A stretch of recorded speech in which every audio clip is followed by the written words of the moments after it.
నృసింహస్వామికి ఉగ్ర నరసింహుడు, వీర నరసింహుడు అని పేరు.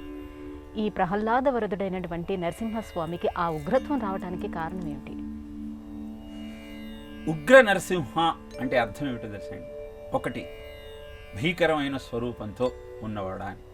రెండవది, ఉత్ గ్రసతి ఇది ఉగ్ర అని. అంటే అర్థము ఉత్ అంటే పైకి లేవటం, గ్రసతి అంటే పట్టుకోవటం. జారిపోతున్న వాణ్ణి పట్టుకొని పైకి లేపేవాడు నరసింహస్వామి.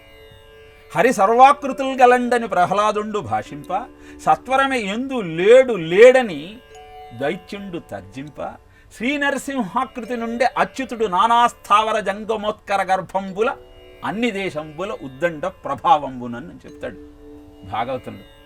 అంటే హిరణ్యకశ్యపుడికి ప్రహ్లాదుడికి ఇద్దరికి వాగ్వివాదం జరుగుతోంది. అన్ని కలడు అంబోధి కలండు గాలి కలడు అంటూ అంతటా ఉన్నాడు ఆ పరమేశ్వరుడు అని ప్రహ్లాదుడు అంటాడు. లేడు లేడు ఎక్కడా లేడు అని హిరణ్యకశ్యపుడు అంటాడు. ఇప్పుడు అంతటా ఉన్నాడని ప్రహ్లాదుడు అంటూ ఉన్నప్పుడు నరసింహస్వామికి ఆ శ్రీమన్నారాయణుడికి సందేహం కలిగింది. ఏమని? ఈ హిరణ్యకశ్యపుడు ఎక్కడి నుంచి బయటికి రమ్మంటాడు అని అన్ని ప్రదేశాలలో అక్కడున్న స్తంభంలో, కుర్చీలో, కిటికీలో అన్నింటిలో కూడా అచ్యుతుడు అన్న పదాన్ని ఉపయోగిస్తాడు పోతనామాచ్యుడు. అచ్యుత అంటే అర్థము చ్యుతి లేకుండా కాపాడేవాడు. చ్యుతి అంటే జారిపోవటం. జారిపోతున్న వాడిని నిలబెట్టేవాడు. ఉగ్ర నరసింహ అంటే అర్థము ఈ భవసాగరంలో పడి నీ జీవిత పరమార్థాన్ని విస్మరించి విషయ సుఖాలలే సర్వస్వమని భావిస్తూ జారిపోతున్న జీవుడా, నా చేతిని పట్టుకోవయా, నిన్ను పైకి లాగుతాను, నా నామాన్ని స్మరించు, నిన్ను కాపాడతాను అని చెప్పటమే ఉగ్ర నరసింహానికి ఒక అర్థం. ఇహ రెండవది, అంత ఉగ్రత్వం ఎందుకు వచ్చింది స్వామికి అంటే, భక్తుడు బాధపడితే తట్టుకోలేనటువంటి తత్వమే భగవత్తత్వం. నువ్వు నన్ను ఎన్ని హింసలు పెట్టినా నేను భరిస్తాను, నన్ను ఎన్ని నిందలు చేసినా నేను నొచ్చుకోను, కానీ నా భక్తుడికి ఏదైనా ఒక్క చిన్న అపకారం తలపెట్టావా నేను క్షమించను. ఎన్ని రకాలుగా కష్టపెడతాడు హిరణ్యకశ్యపుడు ప్రహ్లాదుణ్ణి. ఒకవేళ అభిచార హోమంబు చేయించు, ఒకవేళ ఎండల నుండబంచు, ఒకవేళ పెనుగాలి కున్ముఖుగా వించు, ఒకవేళ రంధ్రంబులు గబట్టు, ఇలా పెట్టని బాధ లేదు. తనను నిశాచరులు పొడవ మాటిమాటికి ఓ పన్నగశాయి, ఓ దీనబంధు, ఓ ఆపన్న ప్రపన్న అంటూ నుతించు కాని కంట తడి పెట్టడు భయకంప సమేతుడు కాడు భూవర. ఇన్ని రకాలుగా బాధ పెడుతున్నా ఆ ప్రహ్లాదుడు మటుకు ఆ స్వామి నామాన్ని మరిచిపోలేదు.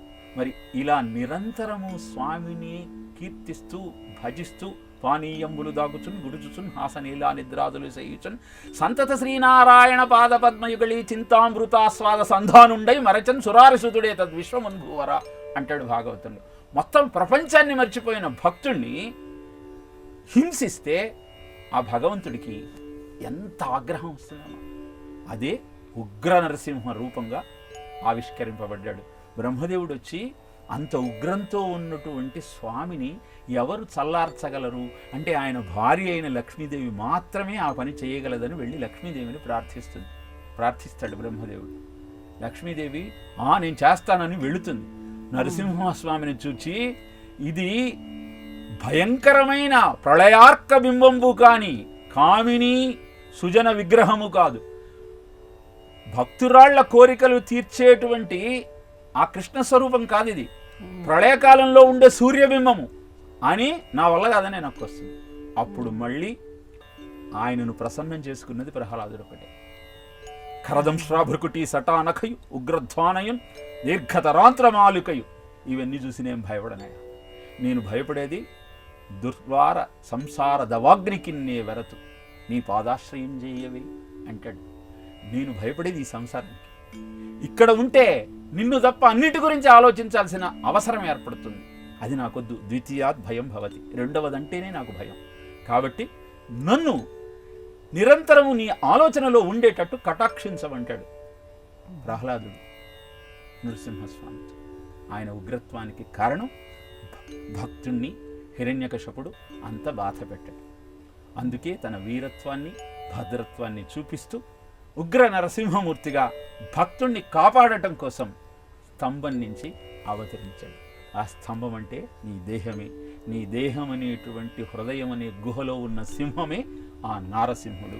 ఆయనను నువ్వు అందుకోవాలి అంటే విషయ సుఖాలన్నీ మరిచి ద్వితీయాద్భయం భవతి అన్న భావనతో నిరంతరము ఆయననే కీర్తిస్తూ ఆయనను ఉపాసిస్తే ఉగ్రం వీరం మహాత్మానం జ్వలంతం సర్వతోముఖం నృసింహం భీషణం భద్రం మృత్యోర్మృత్యుర్నమామ్యహం అన్న మూల మంత్రంతో ఆయనను ఆరాధించగలిగితే కరుణించడానికి ఎప్పుడూ సిద్ధంగా ఉంటాడు. అందుకే ఏ నృసింహ క్షేత్రానికి మీరు వెళ్ళినా అక్కడ ఒక చేతిలో ఒక దండం ఉంటుంది, దాంతో మీ వీప్ మీద ఇలా కొడతారు.